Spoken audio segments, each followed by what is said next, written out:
Hi welcome. ഇന്ന് നമുക്കൊരു special മത്തിക്കറി ഉണ്ടാക്കാം. അതിനുവേണ്ടി ഇത്രയും ചെറിയ ഉള്ളിയാണ് എടുത്തിരിക്കുന്നത്. 1 കിലോ മത്തിയാണ്. അത് ചെറിയ മത്തി എടുക്കണം, അതാണ് ഈ കറിക്ക് നല്ലത്. ഇത്രയും ചെറിയ ഉള്ളി ചെറുതായിട്ട് അരിഞ്ഞെടുത്താണ്.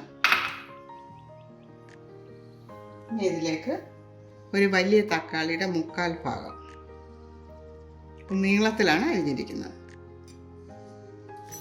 അതുപോലെ ഇഞ്ചി 1 ടേബിൾ സ്പൂൺ, അത് നീളത്തിൽ അരിഞ്ഞ് വെച്ചിട്ടുണ്ട്.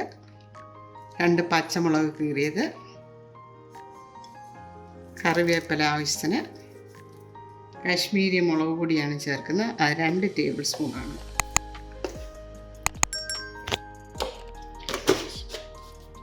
അര ടീസ്പൂൺ മഞ്ഞൾപ്പൊടി, 1/4 ടീസ്പൂൺ കുരുമുളക് പൊടി, ഒരു നെല്ലിക്കയുടെ വലിപ്പത്തിലുള്ള പിഴിപുളിയാണ്. പുളിയൊക്കെ നിങ്ങളുടെ ഇഷ്ടത്തിന് ചേർക്കാം. ഇവിടെ പുളി കുറവാണ്, അതുകൊണ്ടാണ്. പിന്നെ നമ്മൾ തക്കാളിയും ചേർക്കുന്നുണ്ട്.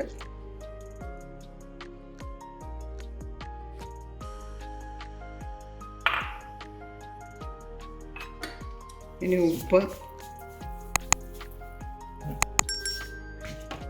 ആവശ്യത്തിന് വെള്ളം.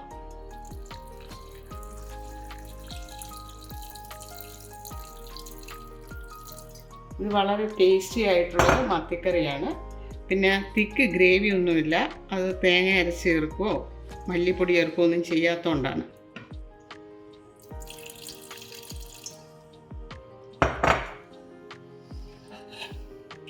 ഇനി മത്തി ഇതിൻ്റെ പുറത്ത് നിരത്താം.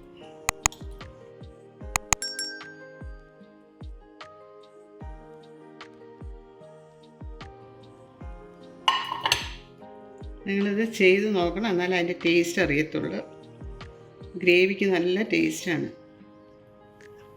ഇനി നമുക്ക് അടുപ്പ് കത്തിച്ച് അത് വേവാൻ വയ്ക്കാം.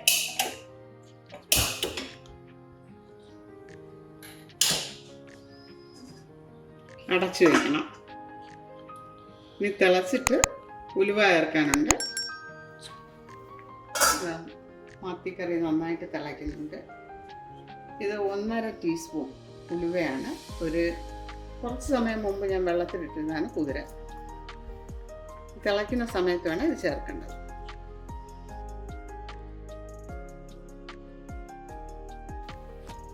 ഇനി ഇത് വീണ്ടും അടച്ചു വയ്ക്കാം.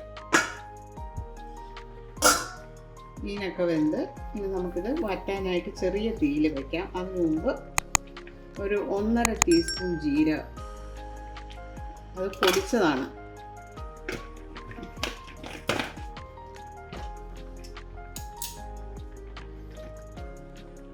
മീൻ വയ്ക്കുമ്പോൾ അതിനകത്ത് സ്പൂൺ ഇട്ടിളക്കരുത്, ഇങ്ങനെ ഒന്ന് കറക്കി കൊടുത്താൽ മതി. ഇനി ഇത് വറ്റാനായിട്ട് ചെറിയ തീയിൽ വയ്ക്കാം.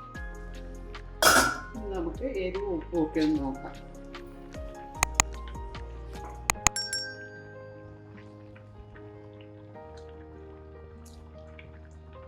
കുറച്ച് പുളിയുടെ കുറവുണ്ട്. ശകലം പുളി പിഴിഞ്ഞ് ചേർക്കാം.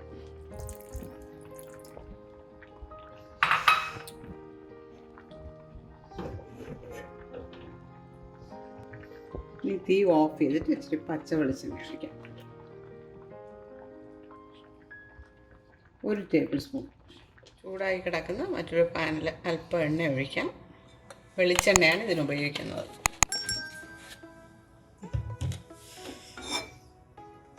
ഒരുപാട് എണ്ണ വേണ്ടാന്നുള്ളത് കൊണ്ടാണ് ഞാൻ പാൻ ഇങ്ങനെ ചരിച്ച് വെച്ചിരിക്കുന്നത്.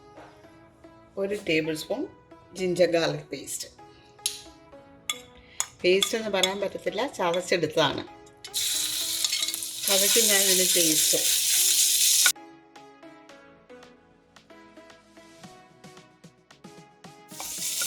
ഒന്ന് മൂപ്പിച്ച് വേണം ചേർക്കേണ്ടത്.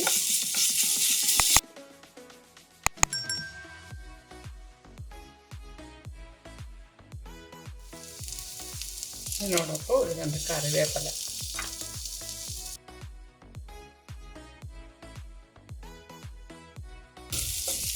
മൂത്ത മണം വരുന്നു. ഇനി നമുക്കിതെടുത്ത് കറിയിലേക്ക് ഒഴിക്കാം.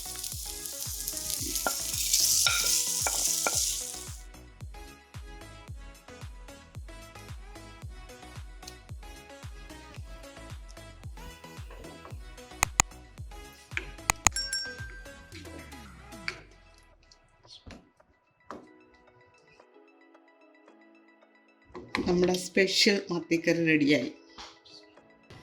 ഈ മത്തിക്കറി നിങ്ങളെല്ലാവരും ട്രൈ ചെയ്ത് നോക്കണം, എന്നിട്ട് ഫീഡ്ബാക്ക് അറിയിക്കണം. അതുപോലെ എൻ്റെ വീഡിയോ ഇതുവരെ സബ്സ്ക്രൈബ് ചെയ്യാത്തവരുണ്ടെങ്കിൽ സബ്സ്ക്രൈബ് ചെയ്യണം, ലൈക്ക് ചെയ്യണം, ഷെയർ ചെയ്യണം. അതുപോലെ തന്നെ നിങ്ങളുടെ അഭിപ്രായങ്ങൾ കമൻറ്റ് ബോക്സിലൂടെ അറിയിക്കാൻ മറക്കരുത്. ഇനി പുതിയൊരു വീഡിയോയുമായി വരുന്നവരെ ബൈ.